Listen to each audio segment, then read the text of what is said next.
Today's topic, why I stopped collecting sports cards. Whoa. Let's dive into it, friends. Stick around.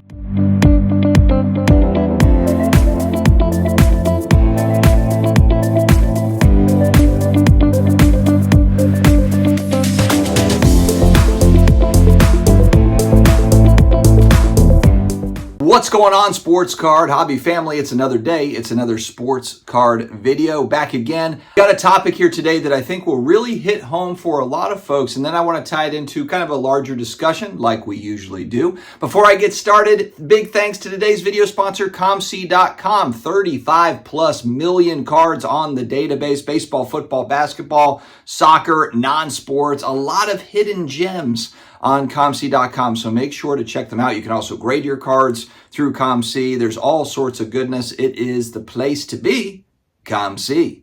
Also, PSA, you never use PSA, you've never submitted, in the links down below, in my video description, as well as in the pinned comment, $25 off your first submission with PSA with SCD25 promo code. Just put it in on the shipping and billing page, and bada bing, bada boom, $25 off your first order.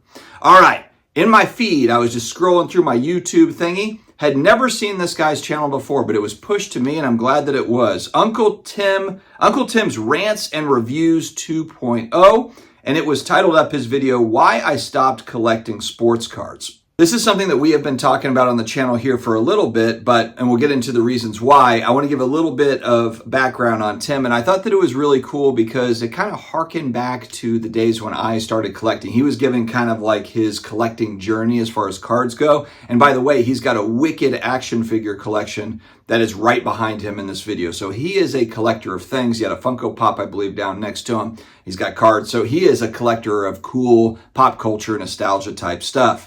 And so he goes through kind of the way it was. And I think that there is such a huge disconnect where it feels like the hobby is going and where it always was. And some people really enjoy the change. They might consider this to be as progress. You might be able to look at it as like these things can kind of work together. And I think that they do work together, even though I'm not a big fan of kind of the big push on breaks and razzes and kind of the gambling side of the sports card hobby. With that said, as a singles buyer, a collector of single cards, it does get those boxes opened. It pushes down those cards to collectors that are looking to just buy singles. So it does get those singles out into the market. So there is an ecosystem there. However, Tim here, he's talking about, hey, when I was collecting cards, you go back, a pack of cards was $1.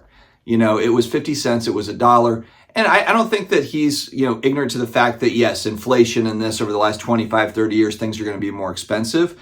But now you're looking at, he was talking about you're in Walmart, it's $8 a pack minimum, or it's $11 a pack when you break down the cost of the box. How many packs are in the boxes that they're selling you? It's $40, $50 or whatever it is for the booster box at Walmart or Target or whatever. And then you look at kind of like value coming back, and not that it's about getting, every dollar back that you spent, but when you're spending 40 to get back 5, maybe, and then how do you even sell a lot of these cards when it's just, common cards or whatever? We all know this. Look, there's a lot of common cards going back to the 60s, 70s, 80s that all went to landfills. That's just the reality of it. Back in the 60s, 70s, 80s, you had very limited places where you could actually resell cards. But even today, if you're opening a box from Walmart at $40, you might have a couple of hits in there that maybe you can grade and maybe you can sell, or maybe you can sell them raw, maybe. But a lot of the cards, they might be 10-cent cards, 5-cent cards. They don't even make it into the dollar bin. And those are either tossed or donated or whatever, or maybe for a set collector. If you're looking for a team, then you can help out a set collector there. But again, you have a lot of volume that's been printed on the common side that it's just going to, where's it going to go? We don't really know. Probably the trash for a lot of it. Okay, so he's talking about kind of the way that it used to be and really just getting priced out of sports cards. And I think that this is important because this is kind of what ends up killing a lot of collectible spaces when we're talking about new product. It's just when the cost of new product gets too high, it's just going to mean eventually that people are going to pull out. Now, what's happening is you'll see the manufacturers and the resellers and the breakers, they're going to continue on until there's not that demand there. Because a lot of people push back on me and say, hey, look, if there wasn't demand for it, people wouldn't pay it, people wouldn't do it. And right now, it does seem like there is a lot of people that tune in and are buying into breaks that are offered by different breakers, or there's enough people out there buying blaster boxes, and maybe Walmart, Target is discounting those to where they sell or whatever. But eventually, I guess there's enough demand there to where they are selling the stuff. We've talked about this. The hobby is built on low to the mid end. It's not really built on the high end stuff. I know that that is where a lot of the excitement comes, and that's where kind of the Willy Wonka's golden tickets are hiding out there. It's the same that what we're seeing here in cards. We just had this meteor thing, this ad. It was actually creative. I'll give them, again, Fanatics, look, as far as the marketing goes, Fanatics has got the marketing on tilt. They had this video of a card shop. There's people in a card shop, a meteor hits, and the card shop people are falling down and everything. And it ends up, I guess they announced there's a new $8,000 box, a Wimby box, a special $8,000 Wimby box that you can buy. Yesterday we covered Topps Motif Football, and it almost looks like a bargain. At $725 or $750 a box was what it sold for at pre-sale. Then it sells out, and now people are paying $1,200, $1,500, up to what I heard of $2,000 a box for really a checklist of veterans. Don Beebe autographs, Don Mikowski autographs, Dorsey Levens. I love all these players. I remember watching them play, but I'm just asking myself, do these guys not have other? These guys probably have Flawless or National Treasures autos or some other autos that are a fraction of a box of this stuff. Anyway, that's for everyone else to figure out. That's for you as the viewer, the consumer, for everyone else. If you want that stuff, if you love it, then hey, great, fantastic. But really, most of that checklist is retired players outside of 4 quarterbacks: Levis, Anthony Richardson, Stroud, and Bryce Young, who's not even a starting quarterback a little over a year into his career. My thought here is when we're talking about 10xing at least participants, maybe it's not money, but it's certainly probably participants. 10x the collectors is probably more of what Fanatics is trying to get at. I say, hey, bring out some really, really cool lower end products to kind of buoy some of this stuff that you're bringing out. You've got a ton, there's no shortage of expensive stuff, but MLB debut or kind of some of these kind of lower end type things, and celebrate some of this stuff. Make some really rad, base cards, and not even just necessarily the base cards. I'll use an example here. So I collect Drew Brees. Drew Brees is an all-time quarterback, recently retired a couple of years ago. I can go right now on eBay, and 2017 Prism is one of my favorite sets, one of my favorite overall sets. Mahomes rookie in there, so it's an important overall set. I think in the landscape of football cards, 2017 Prism, assuming that Mahomes kind of continues on the trajectory, I just like that set as a whole. The design is cool. That Mahomes Prism card is always going to be one that's in focus. And I can get Breeze, I can get the orange Prism that's numbered out of 275, probably for $10 or less, ungraded. Maybe even a graded copy for 15 or 20 bucks. And this is a serial numbered card. It's a cool, shiny, chromium looking card, from an important set of one of the greatest players, one of the greatest quarterbacks of all time. And it's $10 or less, but it would be great to see the card manufacturers really not just pushing the one of one dual auto. I saw the Steph Curry one of one with Lionel Messi. It's and I get kind of maybe somebody will want that cool combination. It's interesting. Some people are not a fan of putting a basketball player and a soccer player on the same card. It's going to be a cool card. I'm sure it's going to generate a lot of interest. And I know, look, with all these you throw out a one-on-one card, you throw out a bounty on it, and all of a sudden you've got sales on product. But here's the other part, though, is don't just put focus on the one-of-one that they could get, that people can get. Put focus on, but man, look at this rad, parallel that we built out, or these insert cards that are fairly common, because the average, if I'm looking back, I started collecting cards when I was, 7, 8, 9 years old is when I got into it. The 7, 8, 9-year-old probably doesn't even know what a bounty means. I don't think my 9-year-old, I'd have to explain what a bounty is to my 9-year-old.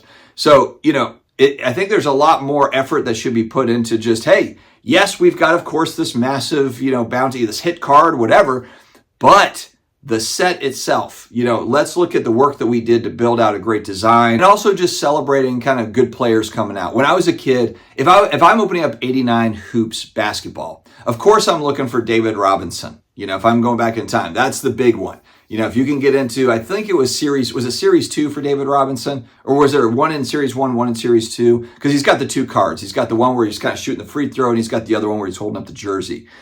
But, the hunt is for, oh man, if I can get that David Robinson rookie, that would be really, really sweet. But if I pull Larry Bird, if I pull Michael Jordan, I am just as happy, especially Jordan. If you pull Jordan anything, you're like, oh yes, I got a Jordan card. You're literally opening up that dollar pack to get that dollar Michael Jordan card. But it looks, throw it in your binder, you're like, yes, I love that card. And I think that's the piece that Tim is getting at here. Not only do you have the pricing that's just so much more. I mean, we're talking way more than it was going back to 1990.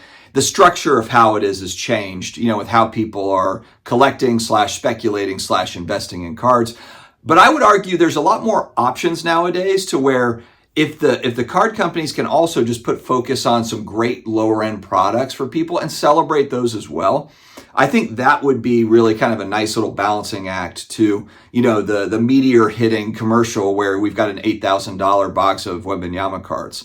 Yes, that's exciting. It's a new chase. All the social media folks are going to dive on top of it and talk about it and oh my gosh, and flip out and flop on the ground and start crying and start calling their family. Guys, you're not going to believe it. You're not going to believe it. Topps came out with another 1-of-1 chase card. It's happening. It's all happening again. And guess what, guys? In a couple weeks, there will be another 1-of-1 card that comes out that's going to be amazing.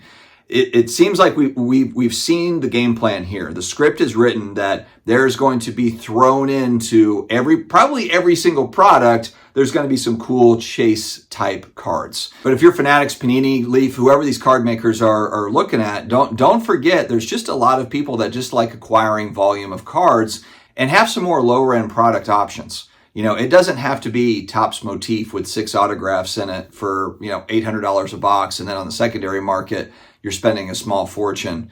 It can also just be, legends. Hell, you could even just have some cards of these legends. Now, granted, they don't have the license yet for NBA and NFL, so I don't know how a low-end unlicensed product would go. Fine, okay. But Fanatics in 2 years, Topps in 2 years, please, when you've got the licensing, it can also just be kind of more low-end, base type stuff, or cool parallels that are affordable for young people. And the last thing you want, if you're trying to evolve and grow the hobby, the last thing that you want is for there to be a huge divide of all demographics, young people, middle-aged folks, older folks that are like, these cards are trash, and these cards are awesome. The high end, the 1-of-1, and, you've got to have the gold prism, you got to have this or that, or everything else is trash.